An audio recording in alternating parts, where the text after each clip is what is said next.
And welcome to another exciting episode of the Super Fantastic Exchange. Guys, I am on the edge of my seat, excited. I've got none other than Dr. Dave himself. Y'all give it up for Dr. Dave. Can you hear him, Dr. Dave? I can. It's overwhelming. I like you acknowledging the crowd. That's impressive. I haven't seen that one yet. Listen, I watched other episodes, so I knew to be prepared. Hey, that's great. Thank you so much. Well, Dr. Dave, I want to give you a chance to introduce yourself a little more in depth and what you do. So I'll let you share that. Yep. David Weiman, and the name of the firm is Weiman Consulting. And I run a leadership development practice. So I'm a psychologist, which is where the doctor part comes from, but also a leadership consultant. And the firm does three things. We do talent assessment, helping companies find the right match between a person and their culture. Executive coaching work for people who are at a certain level and want to get even better. And leadership development consulting, which can include seminars, which I do quite frequently, or helping companies diagnose and solve a problem they're having with an individual or a team. Gotcha. Well, that's some amazing stuff. And one of the other things that how I found you was before we get into your inspirational points, is your Rise and Wine. You have this every Thursday, and it's like a minute or two, but there's just fantastic stories. And I want to encourage everyone that watches this video to go find Dr. David Weiman on LinkedIn and get ready. Thursday mornings, he posts these videos, Rise and Wine. It's some of the best stories, conversations. Wow. Thank you so much. And I enjoy. And so that's one of the reasons why I feel honored today to get a chance to talk to Dr. Dave, because I've been a fan and following his Rise and Wine. And you were sharing with me a little bit about the history of that. And if you want to touch on that for just a brief moment of where that came about. It was originally here's the mug. It was originally a Secret Santa gift and became sort of the point of departure. You and I are both very optimistic people, and that the idea of whining is not really something that I do. So it was an incongruous way of introducing that. But like you said, they're just sort of brief, I guess you could call them inspirational topics and ideas to encourage people to perhaps go beyond where they are now or overcome a challenge that they have. Yeah, and you do so well because you integrate them in a story, and which I think that kind of parable approach makes the impact of that video so powerful, is because it's that integration of the story and then the lesson from it. And that's why I love and I look forward to finding them every Thursday morning. So I look forward to them. Don't let us down for a Rise and Wine. Thank you so much. Well, Dr. Dave, I wanted to connect with you because you've inspired me, and I know you've inspired, so many other people. And so I wanted to ask you what inspired you. And you shared with me 2 points that, the things that kind of inspired you. And the first one you shared is, and I'm intrigued with this, is create any reality that you want. How does that come about? Where does that come from? I was thinking about that this morning on my way in preparing for the conversation today. And I thought, well, when is the first time that in my own life I experienced that? And when I was a kid, I had really bad asthma. And when you're young like that, the idea of struggling to breathe is scary. Like, we all take it for granted. We breathe all the time. Breathing is central to yoga and sports and music, like wind instrument players are so accustomed to that. And I remember there was one stretch where I was taking all these pills to try to breathe easier, and I had a week or so where I was out of school with this asthma problem. And I started to think there has to be somebody out there who has overcome this. And I grew up in a world without the internet. And so it wasn't as easy to find solutions to things. But I remember reading about these professional athletes who had overcome asthma, and the old Primatine Mist commercials from Bob Gibson, this amazing pitcher. And so I thought, well, if you could be a professional athlete with asthma, how did they do that? And I wanted to learn more about that. And the hardest thing to do was to jog. And at that point, I think I was 12, 13 years old, and I decided to go outside and just see how far I could run. And it wasn't very far until the asthma kicked in, but I thought, okay, well, just run a little bit further tomorrow. And if I only made it like half a block, I just wanted to go a little further than that the next time. Right. And I'm not sure what was driving my process there. I don't know how I came up with that, but I had heard that these people were using running to expand their lung capacity. And over time, that happened. I made it to a mile. I started playing football in junior high school, and I got sick a lot, but I just thought, well, just keep going, like just keep trying to go a little bit further. Yeah. Wound up running track as well, an event that I called the Asthmatic Mile. And I was always happy when I just finished because of that issue. But ultimately, through sports, that really helped me see that you one day could be in bed struggling to breathe, and the next day I was running a track. I was running the 100-meter dash in college in a track meet. Wow. And so I think that I believed at an early age that maybe the limit wasn't physically what we could do, but mentally what we were telling ourselves the obstacles were. And that only through my own experience, because I didn't have anyone helping me, there wasn't a coach saying, just run a little bit further, because they probably wouldn't have wanted the liability of this poor kid with asthma running around in the street. Right. But that's, I guess, the earliest experience I personally had with overcoming something by thinking, well, maybe where I want to go, if I can envision that, just start on that path and see what happens. Yeah. And I didn't mean it in a lofty way. I meant it in a very practical way. Like you describe in your book, like you have a goal, but there's a process to get to that goal. I think that's what I was doing at that age, without the benefit of your book. But, well, thank you for that. And I find it real impressive that at a young age, you had an asthmatic condition, and yet you saw something that kind of piqued your interest. And then you started processing, what can I do? And that's impressive, where, a lot of us just kind of accept this is who I am, this is my condition. And yet, what do you think it was that kind of pushed you or mentally said, hey, even though I've got this condition or I've got this circumstance, let me see how I can push myself. What do you think it was that kind of caused you to do that, design your approach? Yeah. It was knowing that other people who were these, not just like they weren't weekend warrior type athletes, but really high level professional athletes were doing that with the very same thing that I had. And it would be so much easier now to like hop on the internet and try to connect with someone like that if I were younger. I didn't have that, but I did have like resources that I could read about those athletes. So that I think that knowing that somebody else did it, and that's not really, I think as people are listening to this conversation, consider the fact that it doesn't necessarily mean someone else had to do it for you to do it. And I'm thinking of Roger Bannister, the runner from the UK. Right. He was the first one to run a sub 4-minute mile. No one had ever done it before. So he didn't have someone to look at. But here's something really interesting that a lot of people don't know about that story. After he broke that 4-minute mile barrier, it wasn't years until someone else did it. Like runners started doing it regularly after that. I don't mean it was like routine, but once that barrier was broken, more people were able to do that. And I think that he inspired them to do it in the way that Bob Gibson and other athletes inspired me to keep going despite the asthma. That's interesting, because, it really is, I think it's impressive where, when there's a mental block or people say, hey, you can't do this, it creates that, that block, hey, you can't run a 4-minute mile. That can't be done. It's not physically, humanly possible to do that. And yet, someone does it, and then all of a sudden, everyone else starts doing it. And I think that you and I both work in the world of leadership. And I think that a lot of leaders face this too. When they're promoted before they feel they're ready, they can have something called imposter syndrome, where they feel like, well, I don't belong here. Like the last person, they were awesome, but I can't do this.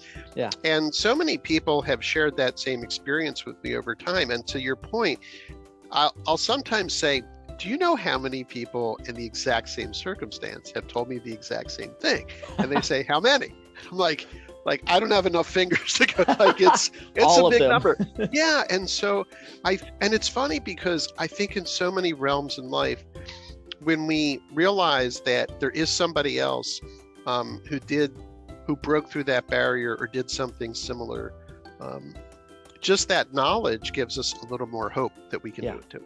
Absolutely. And then when people do things, it inspires, even if it's a small thing that one person does, you never know who it inspires on the back end of that, or, who's watching, and, it inspires that person maybe to do the same thing you did, maybe do it better, or to do something totally different, but they were inspired to do it because you did something. And so I think it's extremely important for all of us to recognize that even though there's mental barriers, of things, perceived barriers, we should still push ourselves to do things that we didn't think we could do, because you never know who you're inspiring to do other great things.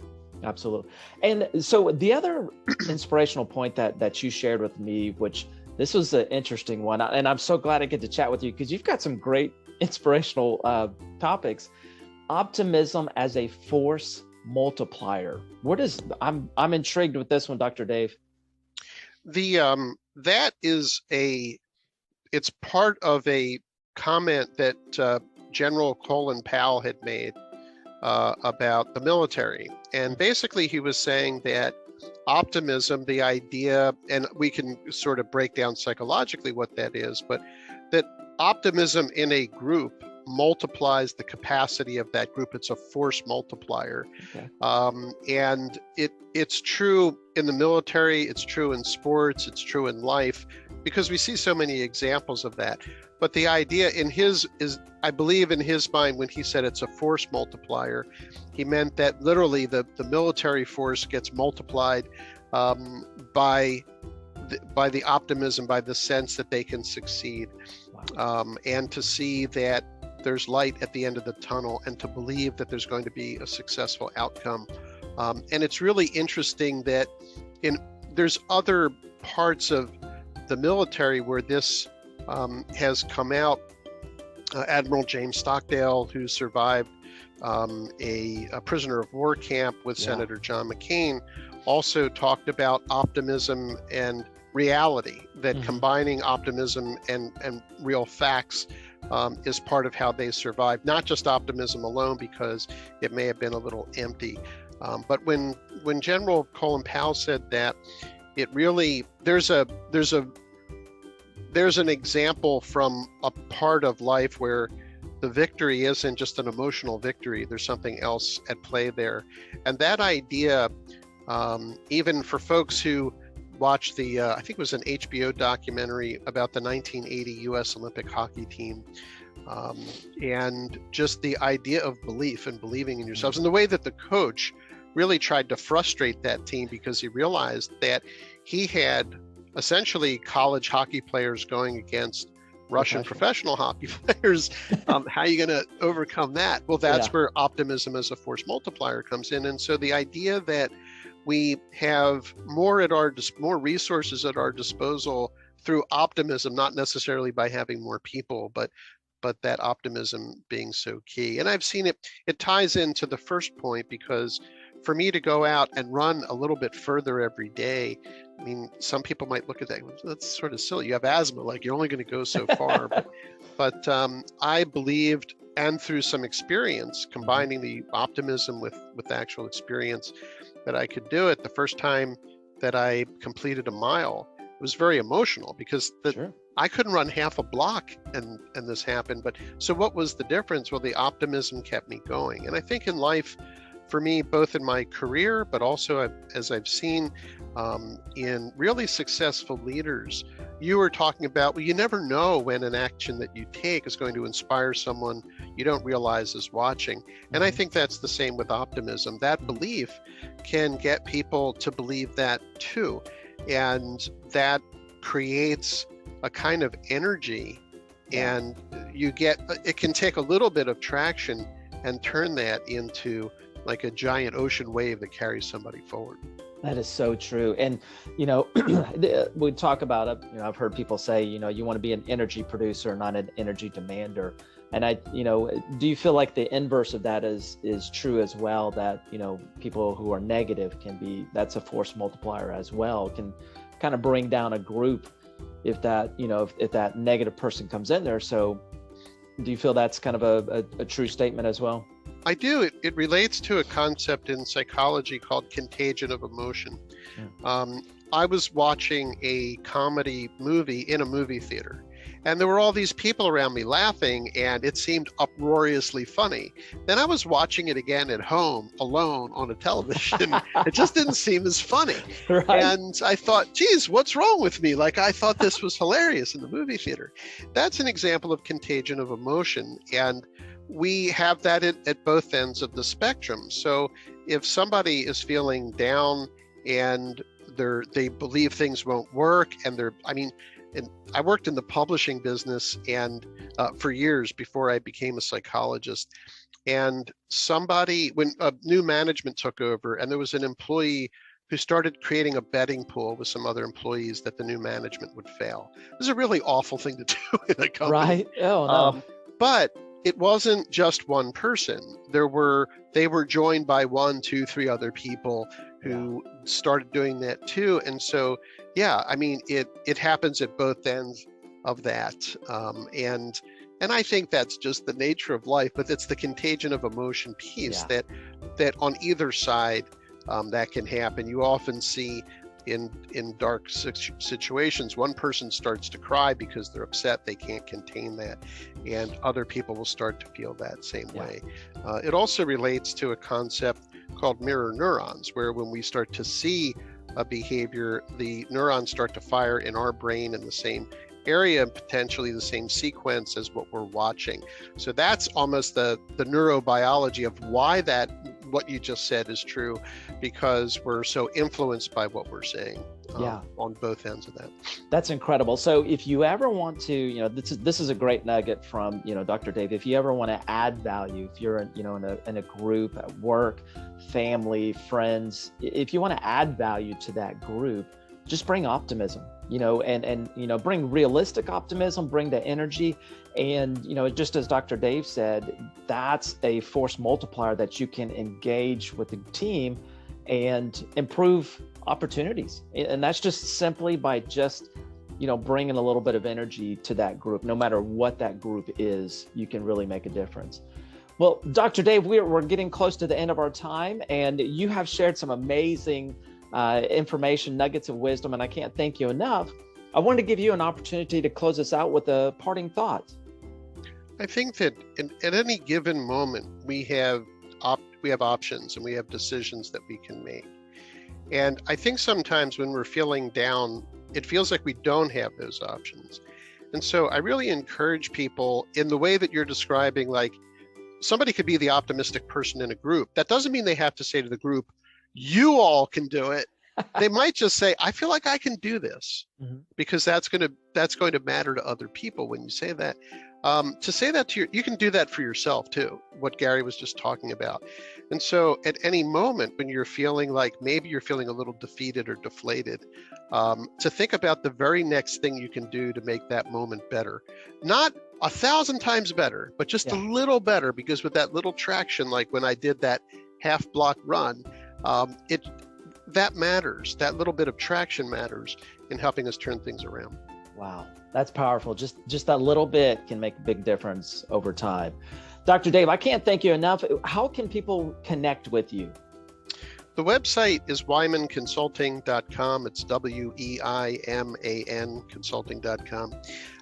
And all the resources are there. You had mentioned the LinkedIn profile as well, David Weiman, and that's where people can see Rise and Wine every Thursday morning also. So, and both of those have ways to contact me.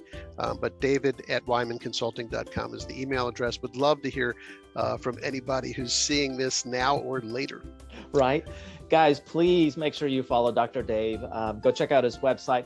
And my personal recommendation, watch him on Thursday mornings, Rise and Wine, one of my favorite things to look forward to all week long. Guys, thank you so much for joining us on another episode of the Super Fantastic Exchange. Dr. David Weiman, y'all give it up for him, and we will see you next time on the next episode of the Super Fantastic Exchange.